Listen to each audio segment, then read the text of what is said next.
Hello and happy Friday, and thanks for tuning in to RadioFreeRhinecliff.org. And this show in particular, correct me if I'm Norm, I'm your host, Norm, and I'm thrilled to be here tonight with Cecile Callan. Cecile, thanks for coming in. Hey, thanks for having me. Now, you said something that just killed me before. When you first came in, you said that you hadn't done many interviews like this. No, not very many at all. I think I did one interview in my life before this when I was in my early 20s. It was someone doing a story about all the actors in New York who work at restaurants.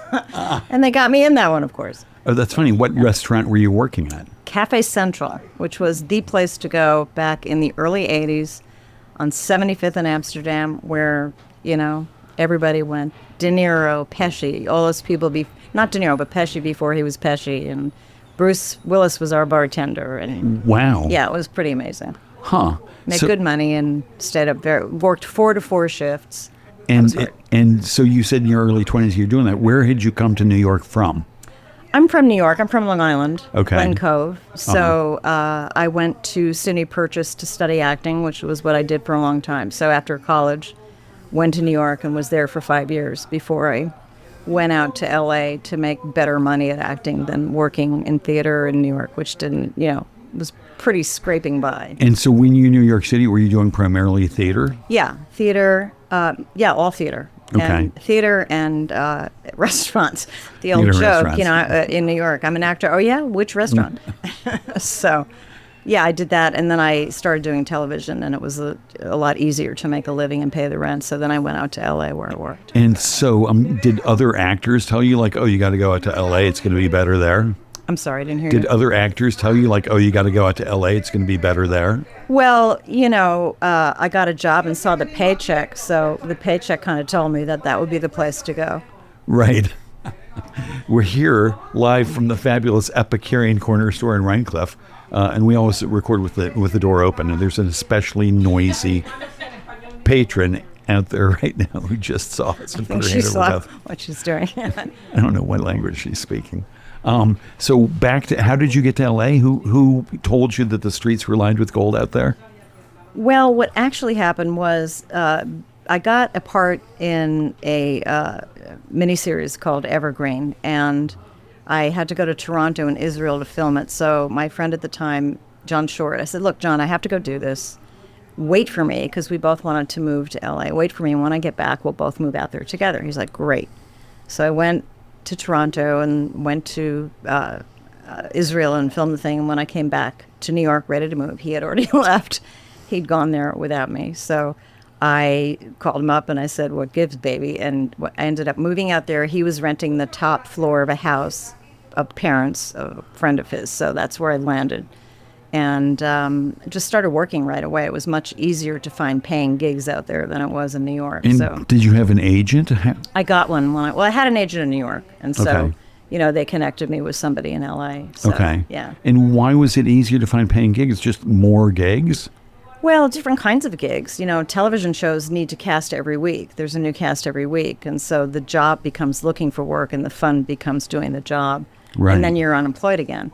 And right. then you're looking for work again, and then you get a job, and it's really fun for a week or 10 days, and then you're unemployed again. So it's a constant rollover of actors that they need, rather than in New York, it's theater, and theater lasts right. for, if you do something for 3 or 4 weeks, or if you're on Broadway, it's months, and it's the same cast. So I think there right. were just way more jobs in L.A. So and were you much better paying. Were you in equity in New York and SAG in L.A.? Yes, I was lucky. I got into equity right out of college, so I was able to audition for stuff.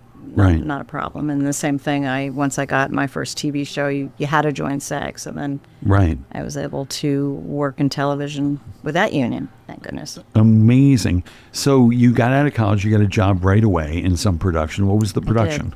It was a traveling show of Shakespeare scenes for children.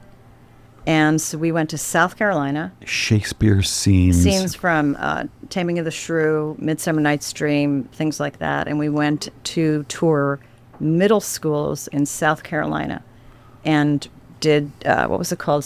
I forget the name of the whole show, but it was basically scenes for these kids who had never seen anything before, and it was really a blast. We had a lot of fun. Wow, I love Yeah, that. it was great. And did you get to engage with the audiences before Yes, or after? the audiences were mostly sitting on the gym floors like this, Right.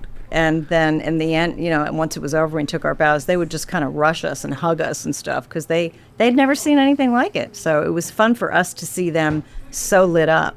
And it was fun for them to see these band of people like speaking this weird language, but having fun doing it. And they saw Kate from Kiss Me Kate, or from Taming of the Shrew, get her spanking. I think they related to that. They knew what that was all about. So, I mean, Shakespeare's not the easiest thing to understand, just for me hearing it, the blank verse or whatever. I mean, just the Shakespearean language. Did the kids have trouble with the language, or did you soften it? Or I think it was heavily edited right. for the clearest things, but they didn't, they could follow the story without understanding the iambic pentameter of, Right. of Shakespeare and still get the story. And plus, a lot of the Shakespeare comedies are pretty broad humor intentionally. They're, Right. a lot of slapstick stuff, which And they get. Were you in period costumes as Oh, well? yeah. Yeah. The whole Oh thing. my God! So that was must have been fun. amazing. It was great fun. And were you going to like small towns or big cities or a combination? We were all over South Carolina. So I think if I recall, we were based in Columbia. And then we would go out, I think on day trips, and we would hit one or two middle schools and do our thing and then head back home. So that's how we went. I mean, we must have stayed over places too. I don't remember now. It's so long ago. But it was a lot of fun. Yeah, I'll bet. And how long did that last? Let's see. That was, I think, a 3-month tour right out of college. Yeah. So that's pretty good. It was great. And then I came back and I landed right away a job at the Public Theater, which was kind of a surprise, but I did Mary Stuart at the Public Theater right after that. You did what? Mary Stuart at the Public Theater. Okay, and Yeah. what is that? It was about Mary Stuart, before she gets, it was a dark comedy. It was about us getting her ready before she's beheaded. And I played dark one of her historical thieving comedy. maids who, was with Roberta Maxwell, excuse me. Uh-huh. And it was a lot of fun playing, for Joseph Papp at the theater was quite I couldn't believe I was actually treading the boards there. But Yeah, it was that's lot got a of fun. little cachet to it. Yeah, it was great fun. And what were the most fun roles you had during that stretch? During the stretch of being in New York, you mean? Yeah. Well, playing the thieving maid was really fun. It was very bawdy, so I really got it. It was a lot of fun. And then another fun role I had was playing Cecily in The Importance of Being Earnest, starring Quentin Crisp as Lady Bracknell. Oh my God. Yeah, and that was a lot of fun. Quentin Crisp. You remember Quentin Crisp? I met him. My ex-wife and I met him on our very first date, and I had just finished reading The Naked Civil Servant. Yeah. And a little story. Met him. I said, "Oh my God, I just finished reading the book." And he said, "Oh, people still read that or something." Mm-hmm. I said, "Yeah, there's a great line in there where you say, 'Don't try keeping up with the Joneses. Drag them down to your level. It's much more fun than that.'" And he laughed. He said, and he was like 80 at the time. He said, "Did I write that?" I'm like, "Yes, you did." You did, and you did. Quentin Crisp, I was thrilled to have met him. He was wearing a velvet suit. Yes, the velvet blue jacket and the little hat that had the, Yeah. He was a really nice man. He forgot his lines constantly, but he was a real gentleman. He was a lot of fun to work with, and it was just such an iconic thing to work with him playing Lady Bracknell. It was pretty fun. Bet. I'm not sure I knew that he was ever an actor. He wasn't. It was kind of a thing. They got him to play Lady Bracknell, so he played Lady Bracknell, but he might have done some other things, but he was not known as an actor. So when you're on stage and people forget their lines, what do you do? Ay, gosh, my stomach just turned when you said that. You have to try to reroute someone to the start of a scene. Generally, when you're studying a scene and you have to learn all these lines, for me anyway, it was attached to the blocking of the scene. So when you're rehearsing and you're in a living room and you have to say this line, you realize you're over by the table here, but you don't get to this line over here until you've crossed and you're over there. So you start learning it. You have muscle memory for it. Right.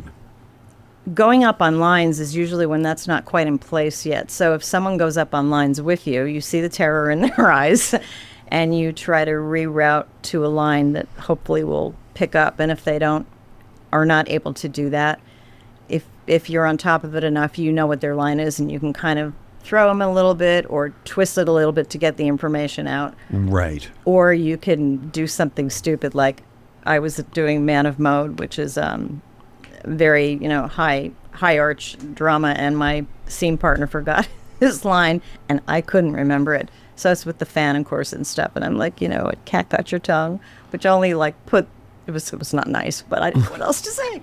And then we were able to reroute it to something and move on. Now, when you say reroute, do you circle back to You circle back to a beat in the scene that hopefully will jog somebody's memory to get them back in the scene so that they pick up and can go on. Right. Yeah. But this thing you're talking about where your cat got your tongue. Cat got your tongue. Nobody was getting back to the thread of the scene? Yes. I was throwing him a couple, and he wasn't getting them. So it was like with the fan. Cat got your tongue. I think someone threw the line out from the wings eventually. But it's really scary because it's scary if you go up on your lines yourself, which of course I've done, but I was always so scared to do it that I really did my best to, get it all down. But when you see terror flash in your scene partner's eyes and you're in it together, you got to help them because, otherwise you're both sunk. Right. So. Huh. Yeah. Well, that's, it sounds kind of like a great time anyway, doing the live theater. It's fun. And do you miss that? I do miss it. It's funny because live theater, it's having an audience. As you know, you do live theater. It's a different personality each night. And sometimes you have an audience that's with you. They see everything you're doing. You can hear someone getting what you're doing. Or sometimes it's just people who are kind of spaced back, and you don't get that boost of energy from the audience that you sometimes do, which is wonderful when you do. Right. I do miss it, but it's it's not like it's falling all over itself to come to me to say, hey, be in this. Oh. It's hard. It's hard to get work. It's hard to get work. And I haven't been pursuing it for a long time. Well, there's, it is, I'm sure. I mean, I wouldn't know. But there's also, live theater and community and regional theater and stuff like that. Yeah. You don't miss it that much. It's not that I don't miss it. I mean, when you said it's regional theater. Regional theater, you have to, get completely all together. You have to get an agent. You have to get going. You have to audition, finally get something. It's not easy to do. Right. It's not easy to make happen. Right. Right? So doing play readings or something probably would be more something I would enjoy that is less of a commitment, less of a, Right, a staged reading or whatever. Yeah. But then, I did a lot of theater in LA. And then when Brian and I met and we got married and had kids, I wanted to raise my kids and be with them more because going out for commercials and going out for stuff, LA is so full of traffic. It would take you all day to go to the West Side to do an audition. And I just did not want to not be with my kids. And that's when I turned to writing. That's when I started writing a lot. Wow. All right, so you're in LA. You've done that for a few years, say, doing I was there for like 20 stuff. years, yeah. 20 years you did that? Yeah. Wow. Yeah. And what were some of the best roles that they were the most memorable roles looking back in that time? Well, it's funny because when I look at stuff now that's on Netflix and all of the series now, I think, man, I wish it was like that when I was working. When I was working, it was a lot more the bitchy lawyer, the crying wife, the much more cliche roles that were available roles for women. To me. Yeah. Right. And so it wasn't as fun. I got to, I did Hill Street Blues, which was really fun. And I worked with Angela Lansbury, and I did Star Trek. And, so I did some fun shows. In fact, Hill Street Blues was amazing. I had been a fan of that show for many, many years. Well, everybody in America was at one point. Yeah. So I got cast as a cop, and I show up on set, and they do roll call. And it was like Alice through the looking glass. They started every show with roll call. And I'm walking and sitting down and, listening to him do the whole thing and, be careful out there and the whole thing that they did. And it was just mind-boggling to me that I was on the other side of the camera. Right. It was fun, though. What a blast. Yeah. And what other, what were some of the other roles that were really memorable? I did Evergreen, which was a mini series. All right. And what was that about? Oh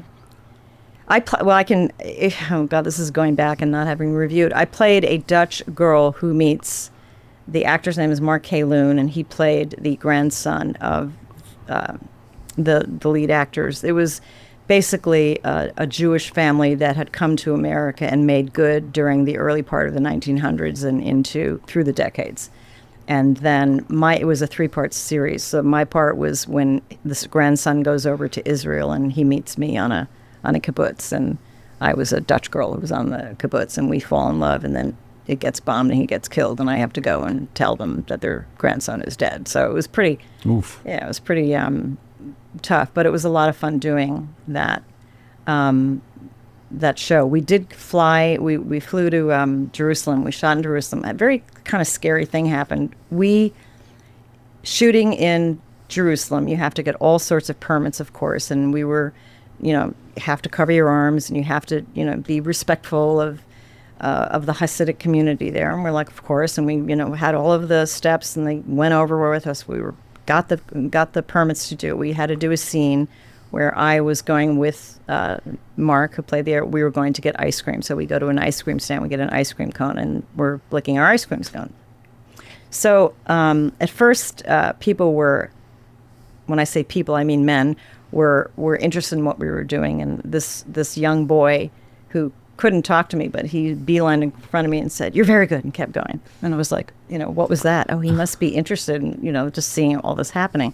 But soon we started being surrounded by these very angry faces of these older Hasidic men who didn't want us there, and they didn't care that we had gone through all of the, the steps we were supposed to do. And they started making noise, and they started storming the cameras. They did not want us there. Wow. So the feeling of being surrounded by angry people moving in, it was really scary.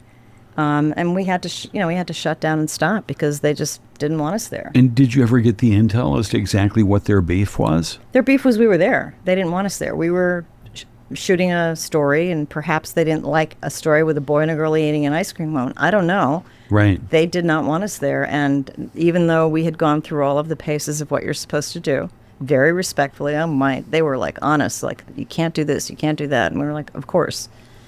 Didn't matter. They didn't want us there, so wow. They shut us down. That was scary. So did that scene just not get shot? It got shot. They were able to pull enough from it that they could show it. They were trying to get some covered shots toward the end, and they wouldn't have it. Right. Yeah. Egaz. And how long were you in Jerusalem or Israel for? How long was I there? Probably 10 days. It sounds like a nice trip. It was really interesting. I had never been there before. I didn't know much about it. I remember landing and this is back in 1984, landing in Ben Gurion Airport and looking out the window and seeing men with machine guns.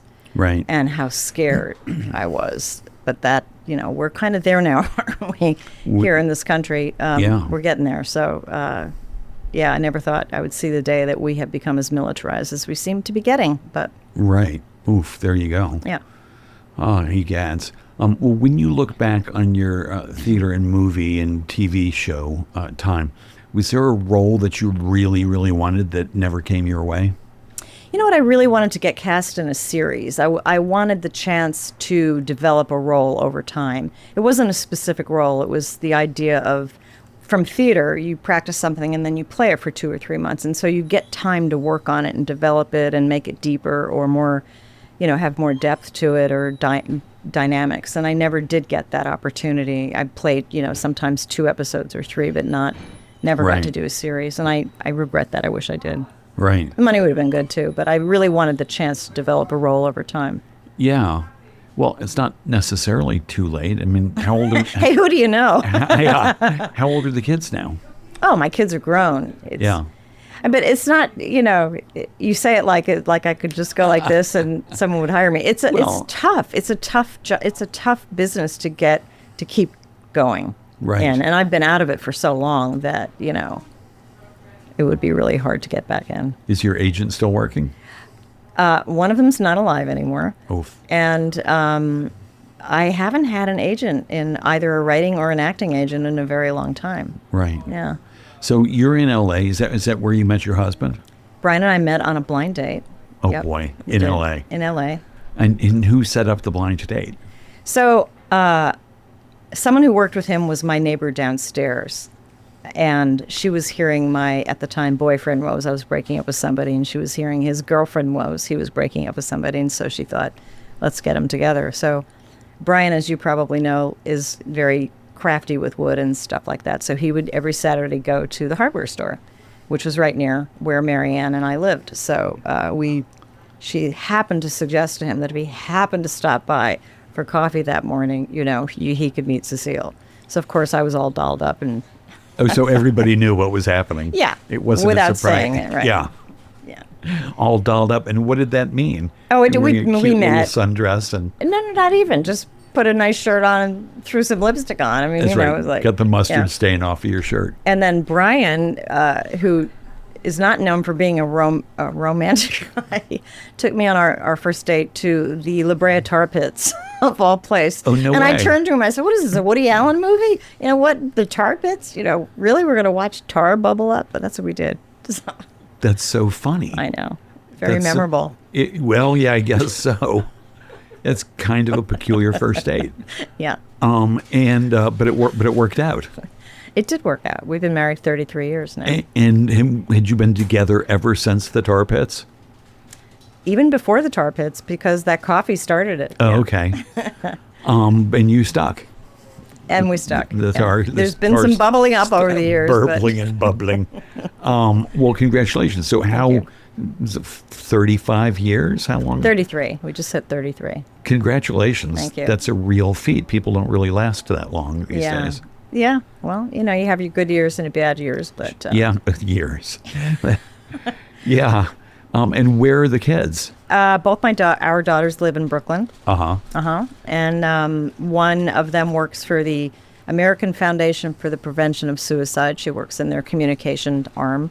And the other one is a nanny who wants to, studying to become a postpartum doula. That's what she wants to do. So she's working on that. Wow. I didn't even know there were postpartum doulas. There are. And what do they specialize in? What's their job description?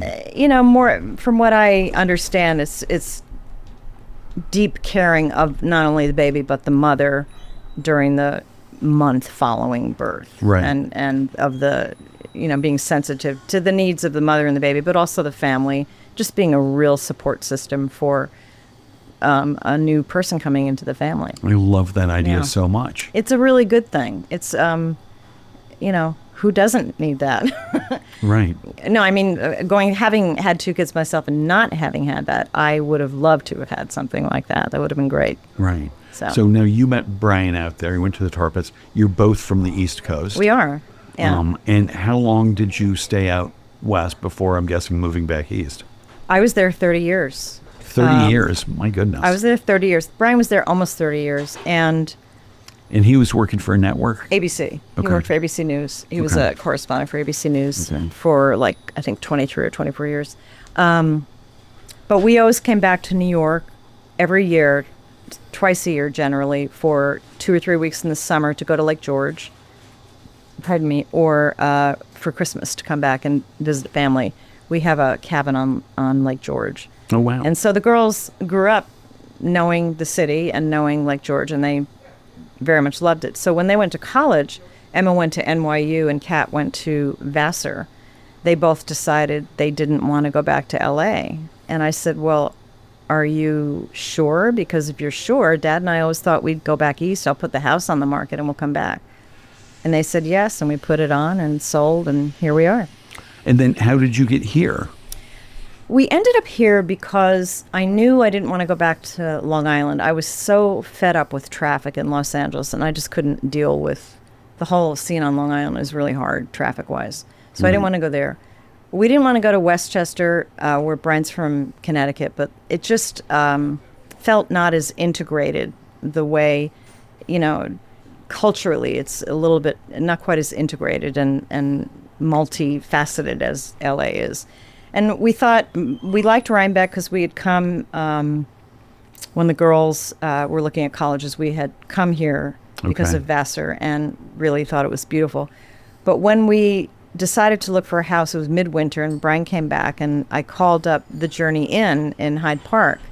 And I said to her, well, my husband's coming back, and he's going to be looking in Millbrook. And, she starts talking with her Brooklyn accent, and she said, you don't want to go there. No, you want to be where the artists are, and that's Rhinebeck. So just believe me on this. You told me your background a little bit, and I know. So that's what we did. We put a pin in Rhinebeck and did an 8-mile radius, and that's how we figured out to be here. We didn't know anybody here when we came. Crazy. It was crazy. And what were you all doing for work? Brian had left ABC and had worked for CBS a little bit and Al Jazeera a little bit, and basically was out of being on television and was doing his thing. And I had gone back to school. I went back and got my master's in creative writing and literature. So not knowing we were going to move so fast, I started it before we left, and then moved cross country during the time I was in grad school. So that was interesting. And where did you start and where did you finish? Bennington. I went to Bennington. Right. You finished there. Where'd you start in LA? No, I started in Bennington. And I flew out, and then we had to. I did the low residency program. Oh, nice. Okay. So it was every 6 months you would go for 10 days, which was a blast. Love those programs. Oh my God, it was so much fun. We had a blast. Yeah, it was great. And you got the master's in creative writing and literature, yeah, and literature, and what does that literature sounds like reading? Well, what their motto is: read 100 books and write one. That's their motto, and it's a really good one. That's a good motto. It's a great motto. It really makes a lot of sense. You really learn how to write by reading. And then they had, wonderful teachers there, and we had, you had to do, over the course of the time you were not there, you had every month to turn in work and then come for the 10 days and do all the classes and stuff. So there was a lot of work. Yeah. I doubted at one point that I was even going to be able to finish it because I wasn't used to doing that. But it worked out great. They were very structured. They told you what you needed to do, and as long as you followed it, which I did, you got it all done. It was great. And for your final project, did you write a book or a collection of short stories? I was working on a book when I got there, a novel, and then I put it aside midway through and started writing short stories.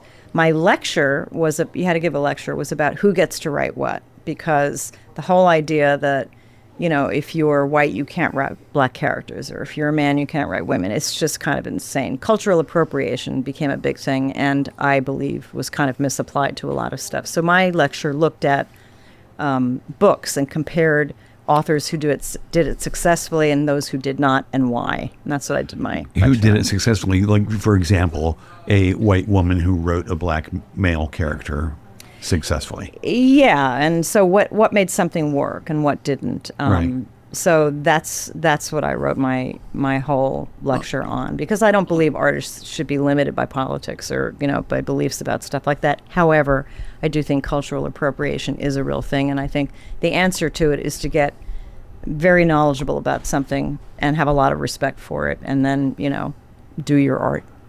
And what were some of the examples of somebody writing a character who is nothing like who they are? That worked for you. I haven't. You're like, that was 30 years ago. That was so long ago. I do. I can't. Oh, I wish I had looked at it before I came. I could have cited you some things, but no, I can't. What, you didn't study for this interview? I didn't. No. Nobody ever does. Well, but you did study. Somebody told you to bring a cocktail. I did. And as is tradition here on this show, you brought a it's beverage for us to enjoy. So I have really been cutting back on alcohol, and I don't like cutting back on alcohol. So I want to find things that are actually really tasty. Is your husband cutting back as well? No. He's not. My body can't take it. I can't process it the way I used to. Right. So I find that it dings me more when I drink too much. But anyway, I brought this thing. It's called the Pathfinder. It is, where does it say? It's in a great looking bottle. It looks like booze. I'll hand it to you in a second. This ingenious spirit is fermented from hemp and carefully refined by copper pot distillation. The base liquid is then blended, listen to this, with an alchemy of wormwood, angelica root, ginger, sage, juniper, saffron, orange peel, and well-crafted Douglas fir. Wow. Take a whiff. Huh. It's like an aperitif, but I like to mix it with... Wow. I like to mix it with club soda. It smells a little like turpentine. No, really? Do you think it smells like turpentine? Yeah, a little bit. Yeah. Oh, please. Smells like pine. Which is a little what turpentine smells like. Here, take a look. Wow, I can't wait to try it. And it has And, it has juniper. It has Is that what you said? Or ginger, sage, juniper, saffron, orange peel. juniper with just the taste of gin. Right. What else did you say it had? Oh, yeah. Saffron. The absinthe thing, wormwood. Yes. So it has all these botanicals from It's a very botanical. other liquors. Yeah, but what I like is that it stands up. It's not trying to be something else. Cheers. Cheers. Thank you so much for bringing it. You're welcome. It is a gorgeous bottle of the Yeah, Pathfinder. you can get it Hemp- at Empire 2, hemp TOO, and root. in Albany. Oh, Empire 2. Do you go to Albany much? Well, we go through Albany to get to Lake George, so Oh. yeah. You stop at the liquor store there. And Yes, or the non-alcoholic arm of the liquor store and pick up things like this. It's hard to find, so I do like to get it when I'm Wow. there. Very interesting. It tastes a little root beery also. That's right. So I put that on ice with club soda, Huh. and I like it. And then you put a little twist of lemon in it. Right. I would try that. Would you like me to pour you some? Asking Jen, the producer here. It is. It's pretty strong. But with on the rocks with some club soda, Yeah, seltzer, it's whatever. good. Huh. And so do you find, what was your drink when you were drinking? Oh, God. What were my drinks Like- when I was drinking? yeah, It's not like that I you- don't drink at all. I Like just you'd don't go drink. home from here and be like, "Oh, I Rum and wanna drink." tonic, gin and tonic, Manhattan, old fashioned, beer, wine. I was Just- pretty. just to name I was pretty liberal some with of my the alcohol. Core. And are now are you completely off? Or you No. only drinking I'm on not weekends completely or- off. I just, if I'm going to have something, it's like one of something, and so I have to Right. figure out that I have to really want it to drink it. And do you find that mixing this? It's a great mixer for you know, cocktails. with on the rocks, with whatever, that mixing this with other non-alcoholic stuff somehow takes care of that part of your. Well, the reason I like this one is it feels like an actual cocktail. A Right. lot of the ones, what's that one called? Ritual, I think. They're okay, not great, and they feel like a fake gin or a fake, and I don't like that. I'd rather Right. not drink anything. This one, you put it in a nice glass, a nice Baccarat glass with some ice, and some club soda, and you feel like you're having a cocktail. right, And you're it's, not. You're and it's having a not cocktail. trying to be something and failing. It's trying to be itself. Like yeah. I tried fake gin, and it was just atrocious. I tried fake tequila; it was even worse. Yeah.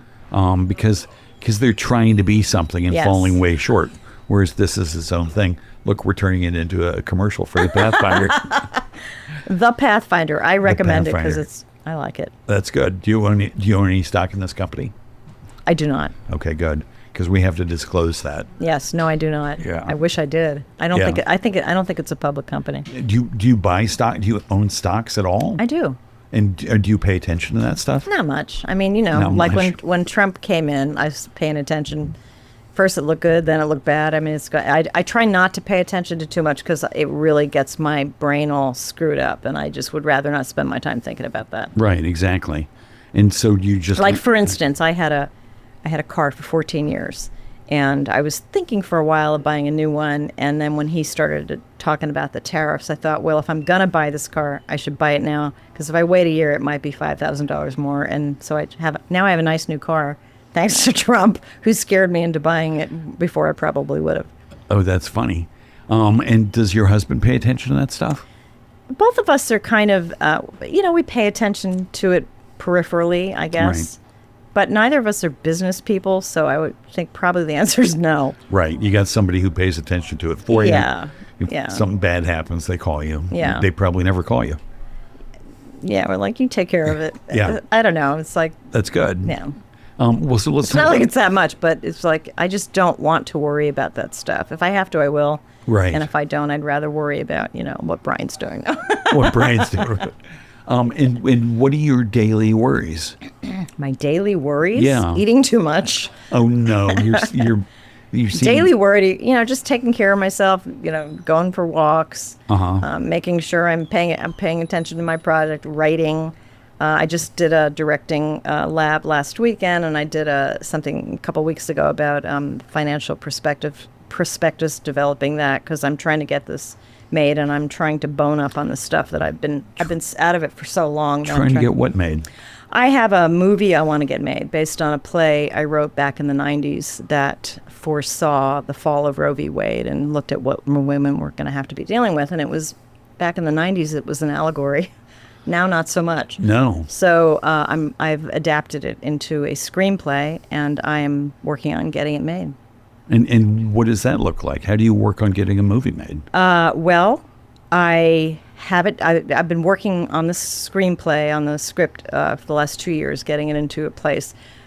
Since I'm out of Hollywood, it's been hard because I've been out for a while. So how do you get back in when you haven't been there? What I have control over is the writing. So last year I spent time putting it in a lot of screenplay writing contests and festivals and stuff, and it did really well. It got good notice for it, won some final, official selection, stuff like that. Right. So. And is it a thriller? Did I read that somewhere? It's a psychological thriller, yeah. Okay. It is. So now I've recently connected with a young woman in L.A. who's a up-and-coming producer. Her name is Sammy Kolko, and she's much more connected than I am. But I'm in that place where I'm trying to start a cold engine. So I'm in the process of reaching out, applying for grants, reaching out to places like Planned Parenthood for, support for getting, once it's made, to get things out there. Coming up with a financial plan. I had Jonathan Burkhart, who you know very well, drew me up a budget last year, so I'd know what I was looking at. Right. Looking at the tax incentives in New York and all that kind of stuff, and slowly putting together. So you want to be the producer on this thing? I did write it. Now I want to be a producer. I would love to find a director. I actually have a dream director. I would love to do it. Have you guys ever seen a movie called Bob Trevino Likes It? It came out last year. No. It's a fabulous movie, and John Leguizamo is in it, and Barbie. Herrera's, I think her last name is. It's a story about a young girl who lost her mother when she was young, and her father is very much kind of not present for her, and she really needs a dad. And this is based on a true story by the woman who directed it. Her name is Tracy Lehman, and it's a fictionalized version of something that actually happened. She was trying to connect with her father, and he was being very self-centered and not listening to her and not interested in her. He asked her to come along on a date for a new woman that he met, and something about the way she acted, which was actually perfectly fine, he got mad, and he started ghosting her. So she, of course, is heartbroken. Her mom's gone, her dad is ghosting her, and she's an only child. She starts looking online, and she goes to Facebook, and she puts in his name, Bob Trevino. And Bob Trevino pops up, but it's not her father. It's someone who has the name Bob Trevino. Turns out it's this man who becomes kind of like a father figure for her. And he is a married man. He and his wife are kind of isolated. They lost a child. They had their own tragedy. Because of that, he has become kind of isolated. So this stranger reaches out and says, let's have coffee. And they end up establishing this incredible relationship, kind of like a father-daughter relationship. And I just, I loved this movie. I loved every scene in it. I thought the meat of the scenes were really brought out by the director, and the actors did a great job. I was bawling at the end. It's just a really good movie. But anyway, I would love to reach out to her and see if my movie has a lot of scenes that were very emotional, and so I would love, if she was at all interested, I would love for her to read this and see, Wow, her being the girl and the director. Well, the actress is also really wonderful, okay. as is John Leguizamo, and they're actually both right for two and parts. Leguizamo played second Bob Trevino? He plays the non-dad Trevino? Yes, the non-dad Bob Trevino. Yeah. Uh-huh. And he has a new play opening up at the public in September, which I'm going to go see. I'm looking forward to that. I think it's called The Other Half or something like that. It's about the brown people of America. Oh, boy. Yeah. He wrote it. It's supposed to be very good. It hasn't opened yet, but I'm looking forward to seeing that. Yeah, I like him. I like his writing. I remember, in the 80s when I first saw him, he was, a monologuist. He was writing and performing his own stuff. That's right. I forgot about that. You're absolutely right. Yeah. Yeah. Yeah, it was the era of, there were like 3 or 4 monologues, him and Spalding Gray, and trying to think who else, who were doing that kind of stuff. Yeah. Yeah. So I'm looking forward to seeing that. Yeah. So supposing that this woman, Coco or whoever, the producer, Sammy Kulko. Sammy Kulko says, I love it. We want to buy it, and you're out. Would you be open to that kind of thing? She loves it already, and she needs to help me find the money for it. So it's not okay. like me being out is not even a thing. It's already written, and No, but I mean you selling it. I mean, because most people write a screenplay, and the best advice is, go up to Lake George and enjoy the money, but don't try to stay involved. It would depend on who was involved. That's all I'll say. I have open mind about everything, and it would depend on who's involved. So. Right. And who do you see sort of starring in this? Oh gosh. Psychological thriller. There's an actress. Did you see Teacher's Lounge? No. There's a German actress named Leonie Benisch, who I adore, and she has exactly the right qualities for the. It's a pastor and his very pregnant wife, and then a law student who has a car crash and comes to them for help. And when the pastor, who's a strong pro-life pastor, discovers that she's on her way out of state to get an abortion, he thinks God has brought her to his door to stop her. That's the setup. So someone like Louis Pullman would be a wonderful pastor, and for the part of Maria, the Hispanic girl, this girl Barbie in Guerrera, I think is her last name, would be wonderful. You need a real strong, spicy person in that role. Right. But it's written because what I find happens nowadays is nobody talks to each other. And in this piece, the women who are on opposite sides of this subject talk to each other and are able to make room for the other's position, even though they disagree with it. And then when the husband does this very radical thing, the wife is faced with a crisis of conscience because she doesn't agree with what he's doing. And she has to make a decision about, does she free the girl or doesn't she? Right. And this is your piece you're talking about. Yeah. Is it called Angels Twice Descending? It's called Angels Twice Descending, yeah. Uh-huh. And it's based on the play that I wrote back in the 90s, yeah. Uh-huh. And that play was produced? Yeah, it was produced in L.A. It won a bunch of awards. It was very well received. Back then, people go, oh, my God, it was great. But this would never happen. It's like, yeah.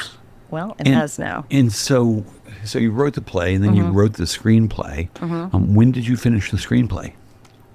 This screenplay, I started, before the vote happened, before the Supreme Court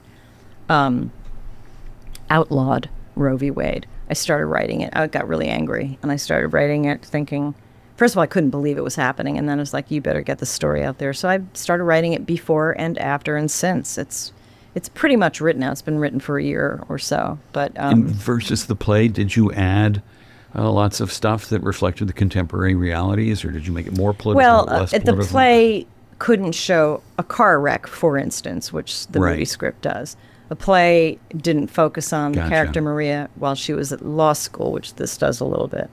The play doesn't have scenes at the church, which the movie does. So it just can broaden out. You can expand it a lot more. So a lot of things are mentioned in the play, but they're fleshed out in the movie. Right. Yeah. Which are even practical issues. I guess I'm wondering in terms of like the content, did it become more political or less, or just the same? The way I look at it is this. We all have our opinions about it, but what really angers me about this issue is that people feel they know better than you what your conscience tells you. That's the part that really angers me. It's like we all have consciences, right? Right. And if you believe in God, God gave you a conscience to use it. Right. So who thinks that they know better than God what you're supposed to do with your conscience? And that part of it never gets talked about. It's like you're either, a baby killer or you're, it's like all this really extreme stuff that doesn't deal with the actual insult of telling someone else that you know better for them what you should decide. That's a sacred space. We go there to figure things out, to wrestle with problems and to figure out what's right and what's wrong. And for someone to come in and say, no, that's not yours anymore, and just like this body is not yours anymore either because you can't decide, make those decisions for yourself. Right. So I find the whole thing enraging for that. I understand people who are pro-choice. I have no problem with people who are pro-choice. I'm not.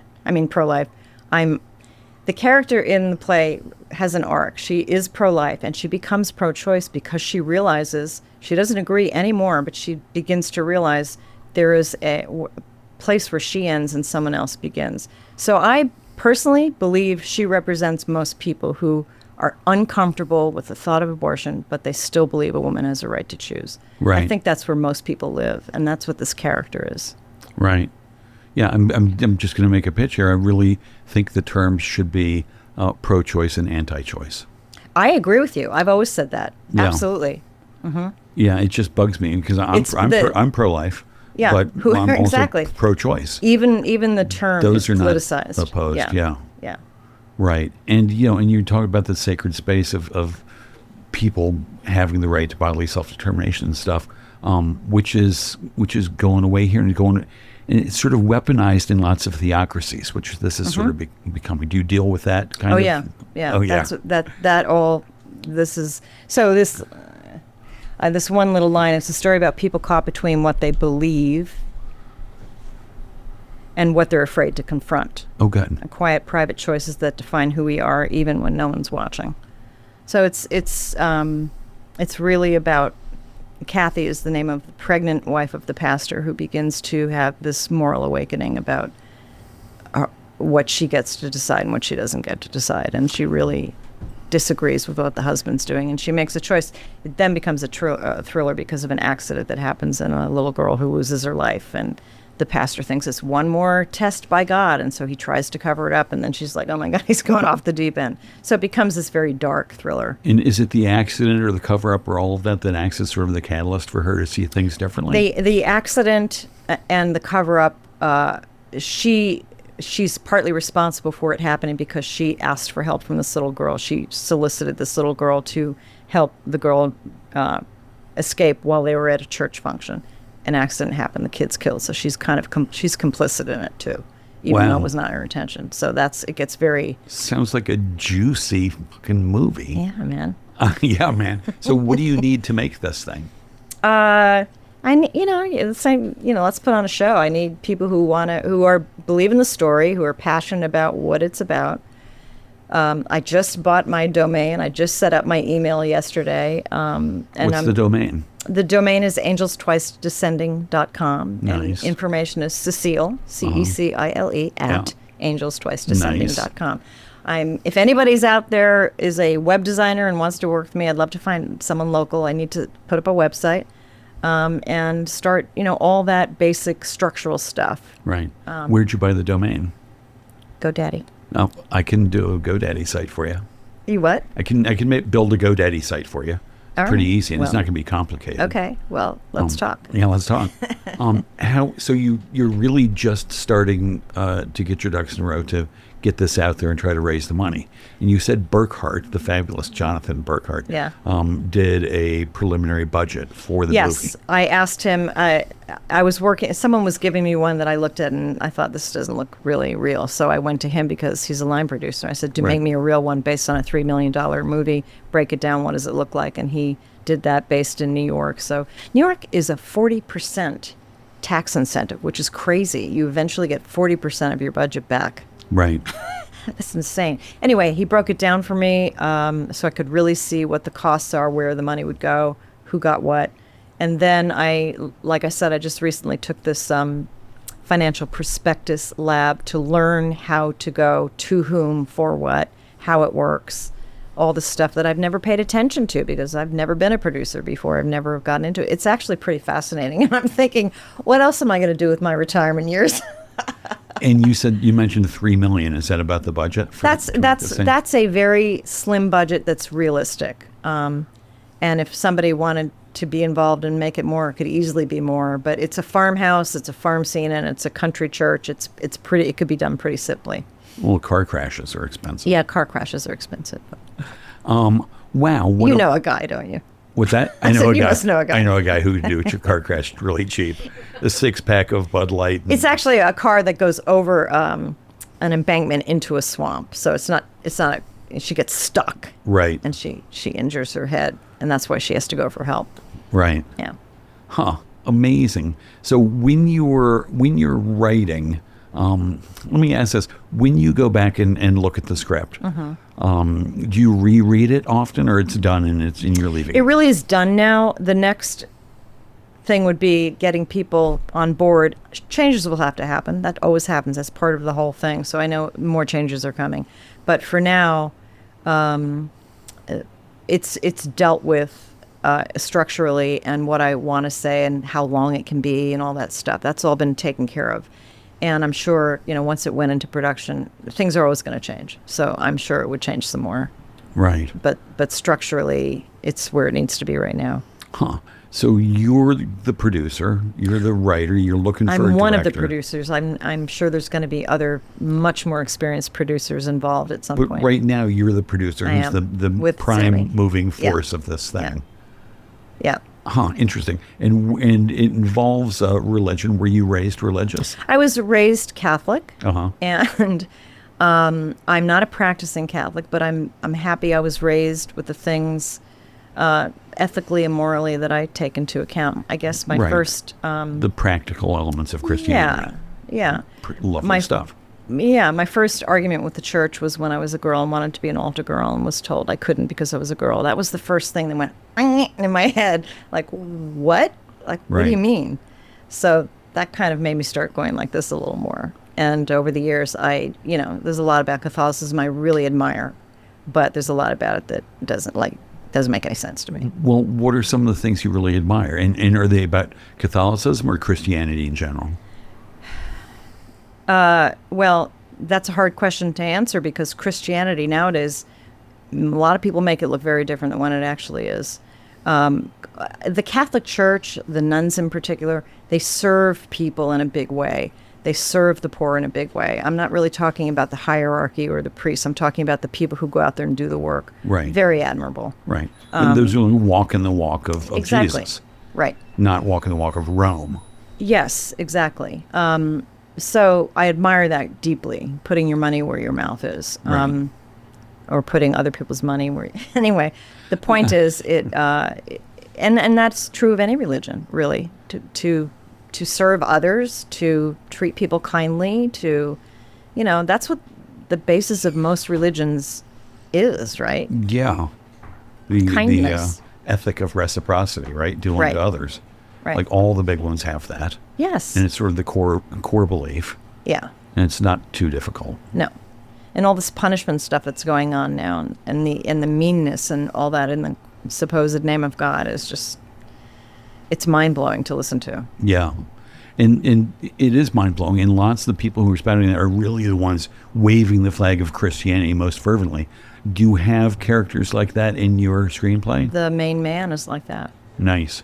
Stand in the corner with a sign that says God hates fags. No, he believes that God speaks to him. So, he's the ultimate authority, and, Right. he doesn't the problem is he doesn't question himself. And that's kind of that character. This is what can happen if you don't question yourself, if you don't give Right. the benefit of the doubt to something you may not agree with but might have some sense to it. Right. Yeah. I love that. Yeah. It's a thriller and a cautionary tale. Yeah. Yeah, it always was, this allegory, and then it kind of history caught up, and it was like, oh my God. And are there other screenplays inside of you waiting to come out after this one? Yeah, too? there's another one. I put it away. It's a very big historical story about it's pre-Civil War, and it's about a free black man who gets kidnapped from the North and thrown together into the horse world of the South, and he's thrown together with this son of a bitch hunchback jockey who he hates. A hunchbacked jockey. Yeah, based on a real guy. And he was aerodynamically faster because of it. It's crazy. Anyway, they hate each other, but they end up working together on horses. And then, of course, they get the horse that starts becoming the big winner. And then the ending is with the outbreak of the Civil War, and the horse, one of them gives up his life so the other one can ride to freedom. So it's a big story that I've been working on a long time, but I've kind of put it away because, Wow. Yeah. An amazing story, and also a story, as we were talking about at the top, where you're writing a character who's really nothing like you. Yes, and that's kind of where it came from. When I arrived at grad school and I had the story that were a lot of my main characters were slaves, I got a lot of stink eye from people about who the hell was I to write this. And Right. And at first I was like, oh my God, what have I done wrong? And secondly, when I really thought about it, it's like, well, wait a minute. Shakespeare wasn't a murderer, but we had Macbeth, and Right. the premise didn't make any sense to me. So I took a dive into what is the problem, that they're putting their finger on a problem for sure. But it really has to do with being deeply knowledgeable about something and having a lot of respect for it. And of course, not using it for your own gain, but to explore. I'm an actor, so to me it comes naturally to explore characters. Right. Because that's what you do as an actor. You take it on and you become someone else. So that was never, I never questioned it until I got to grad school, and all of a sudden a lot of people were mad at me, so I had to deal with it. How did you deal with that? I dealt with it by thinking about it. First I was, chagrined, like, what have I done wrong? And then the more I thought about it, the argument, I'm like, this doesn't make sense to me. We're artists. We're all creators here. So how can that be what we decide we're going to do and not do? And the more I looked at it, the more I realized, and actually all three of my teachers told me, you have to do a lecture on it. I said, oh, no, I can't. I'm like, no, you have to. This is a really important thing, and you have to write this lecture. It needs to be heard. Right. So then, focused it on not anything political, but again, how the different books were written, when it worked and when it didn't, and kind of taking that apart and looking at it. Right. Just amazing. I have a friend a white guy, Jewish fellow from Long Island, who's doing a lot of photographic essays on undocumented laborers, and people give him a little pushback on that. And he and I talked about it a lot. I'm like, yeah, but this is what's happening. This is what's happening. You're an American. You're paying attention to what are the issues in America, and you're trying to shed light on them. And where's the problem that you're not of the same socioeconomic or ethnic group as the people who you're documenting? I mean, I never really shared that thought, like, well, you can't write about somebody, or you can't do art about somebody who you're not. Right. Well, I think the idea of cultural appropriation is real, that people would step into someone else's world to, pull out of it something audacious and then make a character, and then they get the glory of having written this character. I get that. That's not right. But that's not what responsible artists who really think deeply about something do. Right. And so there's a difference between those two things. Yeah, somewhere there's a line, I guess, and it's interesting. So did you ever end up doing the talk that your professor said you had to do? Oh, yeah, I had to do it. Oh, you did? Oh, good. I did. Was I wrote that the lecture. recorded It was called somewhere? It's called Who Gets to Write What. Oh. Yeah. Right. Who Gets to Write What? I love that. Is that online somewhere?